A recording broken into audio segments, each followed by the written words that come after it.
Nagy szeretettel köszöntöm a kedves barátomat, Jim Garlow testvért és kedves feleségét, Rosemary testvérnőt.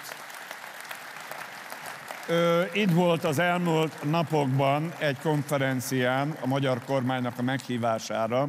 Ez a konferencia a keresztény üldözésről szólt. Jim testvérem 49 évig volt pásztor, most ilyen diplomáciai szolgálatban van, keresztény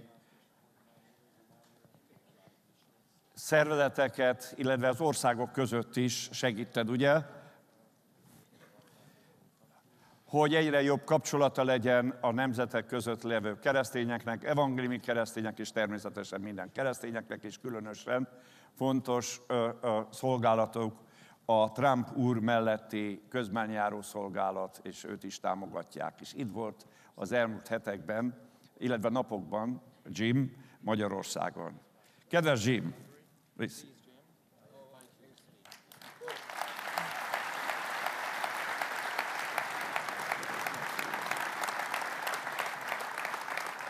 Well, it's very much a joy to be with you. Nagyszerű itt lenni veletek. If we ever move out of the United States, I want to come to Budapest to be a part of Faith Church. Ha egyszer elköltözünk Amerikából, ide akarok jönni, hogy a Hit Gyülekezete tagja lehessek.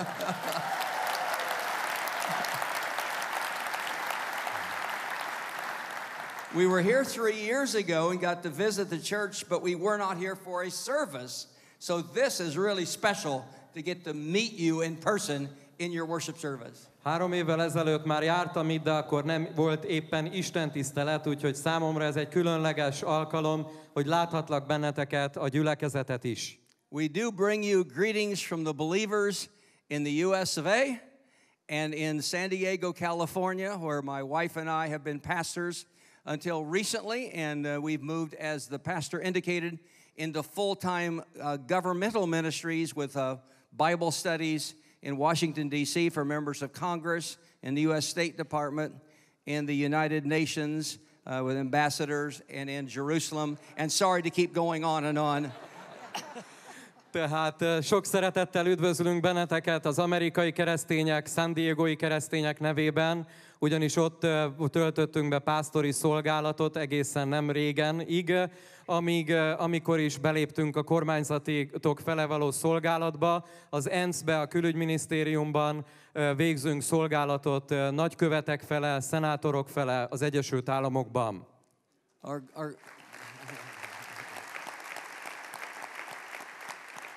Our goal is a very simple one, to bring biblical principles of governance to government leaders. Tehát, hogy a kormányzás bibliai elveit vigyük el a kormányzatban tevékenykedők számára. And then we've had the privilege of co-sponsoring with a Jewish organization a Bible study of the Tanakh or Torah, the Hebrew Scriptures, in Israel, in the Jerusalem, in the Israeli Knesset. És ezzel egy időben a Jeruzsálemben, Izraelben, a Knessetben is másokkal együtt tartunk közös keresztény és zsidó Tanakh tanulmányozási szekció üléseket. There's a particular role that Hungary is playing in the nations that I suppose you may be aware, but it's quite remarkable. Egészen megdöbbentő számomra, talán sokan tisztában is vagytok azzal, hogy milyen fontos szerepet tölt be Magyarország ma a nemzetek között. There are 193 member nations in the United Nations. Az ENSZ-ben 193 tagország van jelen. In our ministry, we've had the privilege of meeting privately in their offices, our team has, with 91 of the 193 ambassadors. 91 nagykövettel a 193 közül már találkoztunk, vagy én, vagy más a mi szolgálatunkon belül. But there is something that Hungary is doing that no other nation is doing.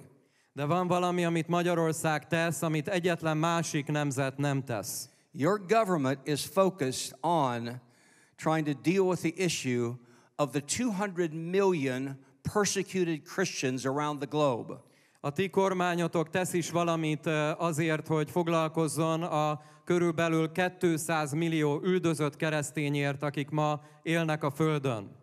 We came here to attend the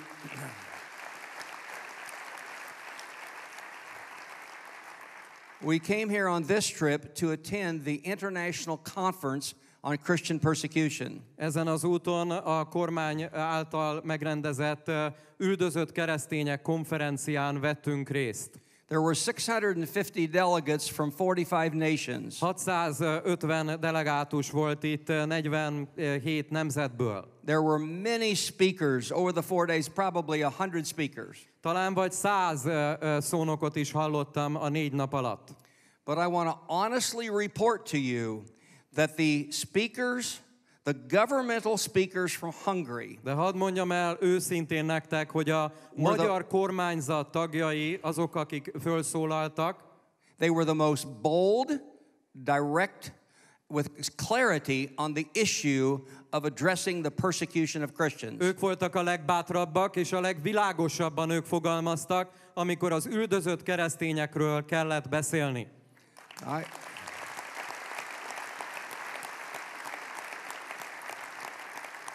And we compliment you as a nation for taking the kind of stand you are. És szeretnénk elismerni ezt, hogy milyen fantasztikus kiállást tesz Magyarország nemzetként ebben az ügyben. In one of the sessions, the microphone was handed around to a number of us, and I made a public comment about how noticeable all the members of the Hungarian government are so much more bold and courageous than from the other nations when they speak on this topic. És amikor egyszer körbeadták a mikrofont, és én is szóhoz jutottam a publikum előtt, akkor elmondtam, hogy milyen egyértelműen látható ez, hogy a magyar kormánynak a képviselői teljesen más bátorsággal beszélnek, mint más nemzetekbeliek erről a témáról. And so let me just say on behalf of those 200 million that are being persecuted right now, imprisoned, in jail, tortured, some are being even killed perhaps at this moment. Thank you that there is one nation who is speaking out with this clarity on it. Hadd mondjam azt ennek a 200 millió valamilyen módon üldözött keresztény nevében, akik közül vannak, akik börtönben vannak, vannak, akik elnyomás alatt élnek, vannak, akiket kínoznak, hogy köszönjük szépen, hogy van egy nemzet, amely kiáll a mi ügyünkért. Yes. Our own president, Donald Trump, has begun speaking more and more forcefully on this, and even our State Department, and then he gave an incredible speech in September at the United Nations.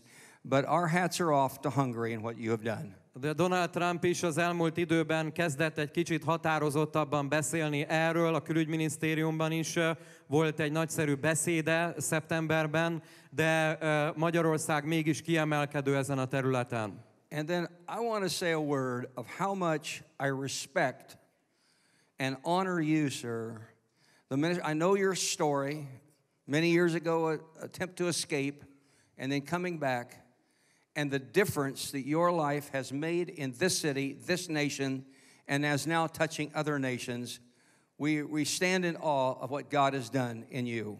Hadd mondjam ezt is el, hogy nagyon nagy tisztelettel viseltetek Sándor pásztor felé, és ismerem a történetedet, hogy megpróbáltál megszökni egyszer Magyarországról még régen, de mégis itt maradtál, és csodáljuk és becsüljük mindazt, amit Isten a te életeden keresztül végzett és végezel Magyarországon. Yeah. It's amazing, amazing.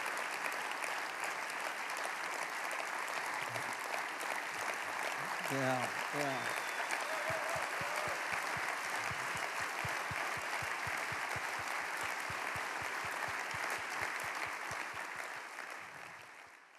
Stand with your pastor and pray for your pastor, because when someone is a pastor of a church with this kind of impact, a TV station, radio station, newspaper, magazine, college, all that you have going here, when a pastor has that kind of visibility, he gets viciously attacked from everywhere. Kérlek, hogy álljatok ki és imádkozzatok a pásztorotokért, mert amikor valakinek ilyen nagy nyilvánossága van, televízió, rádió és más szolgálatokon keresztül is, amit Isten adott a gyülekezetnek, akkor kegyetlen, erőteljes támadások jönnek a vezetőnek a személye ellen. Pray and fast and intercede for his protection and blessings to be on him. Kérlek benneteket, hogy imádkozzatok, böjtöljetek és járjatok közben az ő életének a védelméért.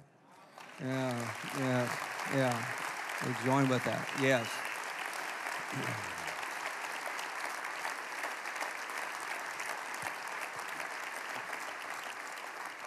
I just want to tell a personal, tender story of my love for the nation of Hungary. Hadd mondjak el egy személyes, rövid történetet a Magyarországhoz kapcsolódó szeretetemről. I was a fourth grader when the revolution took place here in 1956. Amikor 56-ban forradalom volt itt, én negyedik osztályos voltam. I grew up in the heartland of the United States, the farm country, in a state nobody's ever heard of called Kansas.